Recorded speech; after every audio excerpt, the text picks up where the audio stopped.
Class 9 physics. आज हम लोग फिजिक्स देखते हैं। क्लास 9 पहला चैप्टर कौन है? फिजिक्स का मोशन चैप्टर है।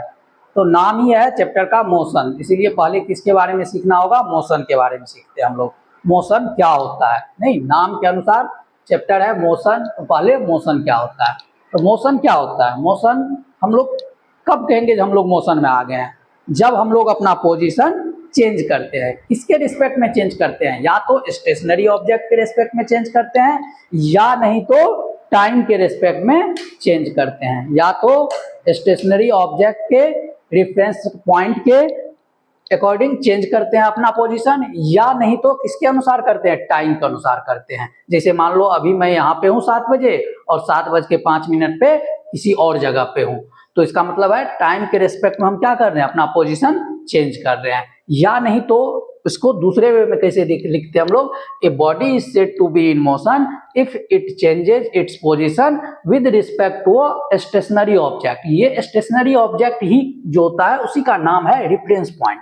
जैसे मान लो सपोज करो मॉर्निंग में आप लोग क्या करते हो? स्कूल जाते हो। मॉर्निंग में स्कूल जाते हो, कहाँ से जाते हो? अपने घर से जाते हो। घर क्या है? Stationary object. तो आपका घर क्या हो गया? रेफरेंस पॉइंट हो गया। फिर आप पढ़ करके स्कूल से अपने घर वापस आते हो, आपका स्कूल क्या हो गया? रेफरेंस पॉइंट हो गया। क्यों? क्योंकि स्कूल जो है आपका एक स्टेशनरी ऑब्जेक्ट है। अब देखिए, there are 2 types of physical quantity होता है। 2 तरह का फिजिकल क्वांटिटी होता है। ये बार बार हम लोग पढ़ेंगे फिजिक्स में, स्केलर क्वांटिटी और वेक्टर क्वांटिटी। अब ये स्केलर और वेक्टर होता क्या है? तो स्केलर क्वांटिटी एक ऐसा क्वांटिटी होता है जिसमें सिर्फ और सिर्फ मैग्नीट्यूड होता है। क्या होता है? मैग्नीट्यूड होता है। अब ये मैग्नीट्यूड क्या होता है? मैग्नीट्यूड होता है जैसे 3, 5, 7, 10। मैं बोलता हूँ जो आपको 10 kg पोटैटो ले आओ, 4 kg ऑनियन ले आओ, नहीं तो इसको हम कहते हैं 1 kg चावल खरीद के ले आओ। तो ये सब चीज क्या कहलाता है? मैग्नीट्यूड कहलाता है। जैसे डिस्टेंस, नहीं कहते हम लोग जो 10 किलोमीटर जो है घूम करके आए, मूव करके आए, तो वो क्या है? मेरा मैग्नीट्यूड है। तो डिस्टेंस और स्पीड क्या होता है? स्केलर क्वांटिटी होता है। लेकिन वेक्टर क्वांटिटी कौन होता है?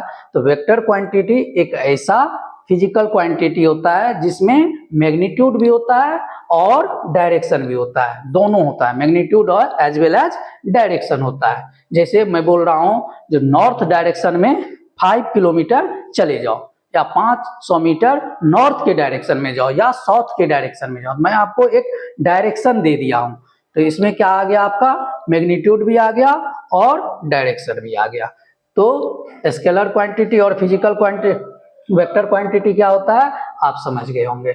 What is the difference between distance and displacement? अब डिस्टेंस क्या होता है और डिस्प्लेसमेंट क्या होता है? जैसे डिस्टेंस क्या है? डिस्टेंस है एक्चुअल लेंथ ऑफ पाथ। जैसे मान लीजिए अगर आप कहीं घूम करके आए हैं तो जितना आपका लेंथ कवर किए हैं आप, वो क्या कहलाता है? डिस्टेंस कहलाता है। नहीं, जैसे it is the actual length of the path होता है। लेकिन डिस्प्लेसमेंट क्या होता है?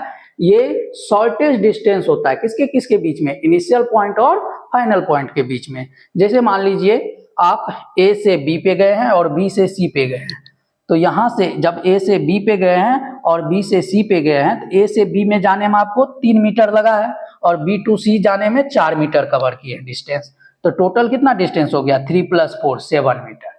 लेकिन अगर आपसे कोई इसका डिस्प्लेसमेंट पूछे तो आप क्या कहेंगे? इनिशियल पॉइंट मेरा ए है और फाइनल पॉइंट क्या हो गया? सी हो गया।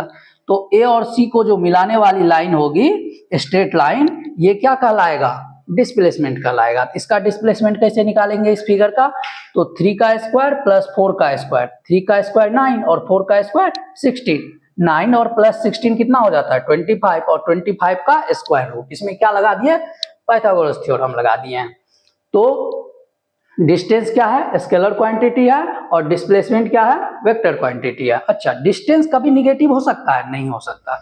क्यों? क्योंकि आप अगर मूव कर रहे हैं तो आप क्या कर रहे हैं? कुछ ना कुछ डिस्टेंस जरूर आप कवर कर रहे हैं, आपका पाथ का लेंथ कवर हो रहा है। लेकिन आपका डिस्प्लेसमेंट जो है वो पॉजिटिव भी हो सकता है, निगेटिव भी हो सकता है और जीरो भी हो सकता है। जैसे मान लीजिए आप अपने घर से स्कूल गए और स्कूल से फिर घर आ गए, तो उस कंडीशन में आपका डिस्प्लेसमेंट क्या हो गया?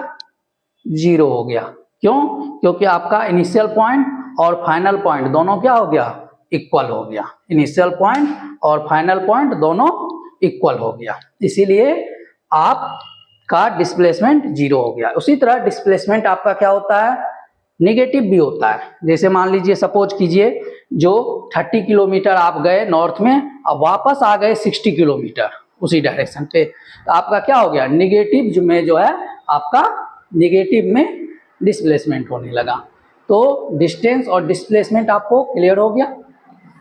नेक्स्ट है टॉपिक हम लोग का यूनिफॉर्म मोशन क्या होता है। नहीं, तो यूनिफॉर्म मोशन कब होगा, यूनिफॉर्म मोशन तब होता है जब कोई बॉडी इक्वल टाइम इंटरवल में इक्वल डिस्टेंस कवर करता है। जैसे 1 आवर में 10 किलोमीटर गया, 2 आवर में 20 गया, 3 में 30 गया, 4 में 40 गया, 5 में 50 गया। ये देखिए ये टाइम जो है ना छोटा भी हो सकता है, जैसे यहाँ पे हमने आवर में लिया है, आप चाहे तो सेकंड में भी ले सकते हैं। नहीं, तो टाइम इंटरवल छोटा भी हो सकता है। तो इसको हम लोग क्या बोलते हैं, यूनिफॉर्म मोशन। मतलब एक बॉडी कब यूनिफॉर्म मोशन में होगा, जब वो इक्वल डिस्टेंस कवर करेगा इक्वल इंटरवल ऑफ टाइम में। जैसे यहाँ पे ग्राफ देखिए बनाए हैं, तो ये ग्राफ कैसा गया है, ये जो रेड कलर का लाइन है ये स्ट्रेट लाइन गया है। नहीं, कैसे, तो 1 यहाँ पे देखिए, ये हमेशा याद रखिएगा, जो एक्स एक्सिस पे टाइम लेते हैं और वाई एक्सिस पे डिस्टेंस को, डिस्प्लेसमेंट, वेलोसिटी, स्पीड, ये सब को रखते हैं हम लोग। तो आप देखिए ये कैसा ग्राफ है, ग्राफ यूनिफॉर्म मोशन का है। क्यों, क्योंकि देखिए ये स्ट्रेट लाइन है। नहीं, 1 आवर में 10 किलोमीटर, 2 आवर में 20 किलोमीटर, 3 आवर में 30 किलोमीटर, 4 आवर में 40 किलोमीटर, और सभी पॉइंट को ज्वाइन कर दिए हैं। तो आपका यूनिफॉर्म मोशन क्या होता है ये क्लियर हो गया। अब कोई पूछेगा नॉन यूनिफॉर्म मोशन क्या होगा, तो नॉन यूनिफॉर्म मोशन में क्या होगा, टाइम तो आपका इक्वल इंटरवल्स होगा लेकिन डिस्टेंस अलग अलग होगा। मान लीजिए अभी 10 हुआ है, कभी 20 होगा, कभी 40 हो जाएगा, कभी कम भी हो जाएगा। जैसे एक गाड़ी लेकर के आप अगर क्राउडेड एरिया में चल रहे हैं तो वहां पे जो ग्राफ बनेगा वो कैसा होगा, कर्व लाइन होगा। कैसा होगा, कर्व लाइन होगा। जैसे मान लीजिए यहाँ पे हम दिखाए हैं नॉन यूनिफॉर्म मोशन का, a body has non uniform motion if body covers unequal distance in equal interval of time. इसका ग्राफ कैसा होता है, कर्व लाइन होता है, चाहे ऐसे हो जाए या ऐसे हो जाए। क्या हो सकता है, ऐसे ऐसे ऐसे ऐसे भी हो जाए। नहीं, तो the motion of freely falling body, जैसे मान लीजिए इस पेन को हम यहाँ से गिरा देंगे स्टाइलिश को, तो इससे जो नीचे तक आएंगे उसका ग्राफ क्या होगा, कर्व लाइन होगा। फ्रीली फॉलिंग बॉडी का जो ग्राफ होता है वो नॉन यूनिफॉर्म होता है। नहीं, इसी के लिए इसका कर्व लाइन होता है। ठीक है, तो the motion of freely falling body is an example of non uniform motion. अब नॉन यूनिफॉर्म मोशन को हम लोग क्या बोलते हैं, एक्सेलरेटेड मोशन भी बोल सकते हैं। क्यों, क्योंकि बार बार हम क्या करते हैं, चेंज करते रहते हैं। जैसे क्राउडेड एरिया में अगर आप बाइक चला रहे हैं, आप एक्सेलरेटर को क्या करते हैं, अप डाउन करते रहते हैं, कम ज्यादा करते रहते हैं, इसीलिए इसका नाम एक्सेलरेटेड मोशन भी होता है। कौन, किसका नाम, नॉन यूनिफॉर्म मोशन का दूसरा नाम है।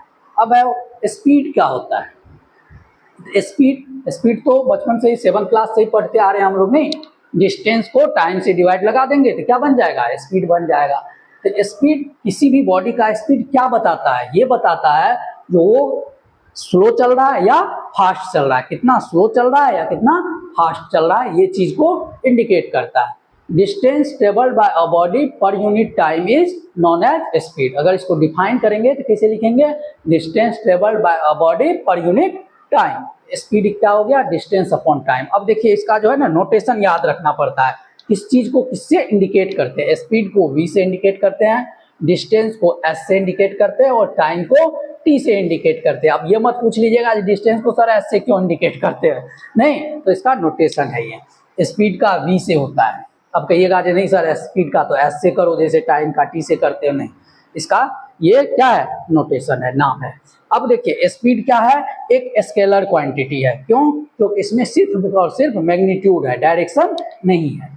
तो एसआई यूनिट ऑफ स्पीड क्या होगा, नहीं, एसआई यूनिट इसका क्या होगा, तो डिस्टेंस किसमें मेजरमेंट होती है, मीटर में, किलोमीटर में। नहीं, तो जब हम लोग किलोमीटर देंगे तो टाइम क्या रखेंगे, आर में रखेंगे, आवर में रखेंगे। जब हम लोग डिस्टेंस को मीटर में रखेंगे तो टाइम को किसमें रखेंगे, सेकेंड में रखेंगे, तो मीटर पर सेकेंड। नहीं, इसी को हम लोग और क्या लिखते हैं, मीटर s पे पावर -1।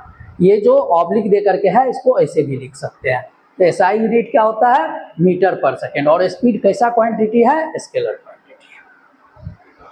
नेक्स्ट है एवरेज स्पीड। ये क्या होता है, तो एवरेज स्पीड होता है आपका total distance divided by total time. अब मान लीजिए आप जो है कभी घूमने जाते हैं तो क्या एक ही स्पीड से जाती है गाड़ी? नहीं जाती है, कभी कम होती है, कभी ज़्यादा होती है, कभी आप जो है रुक भी जाते हैं, नहीं, चाय नाश्ता करने के लिए।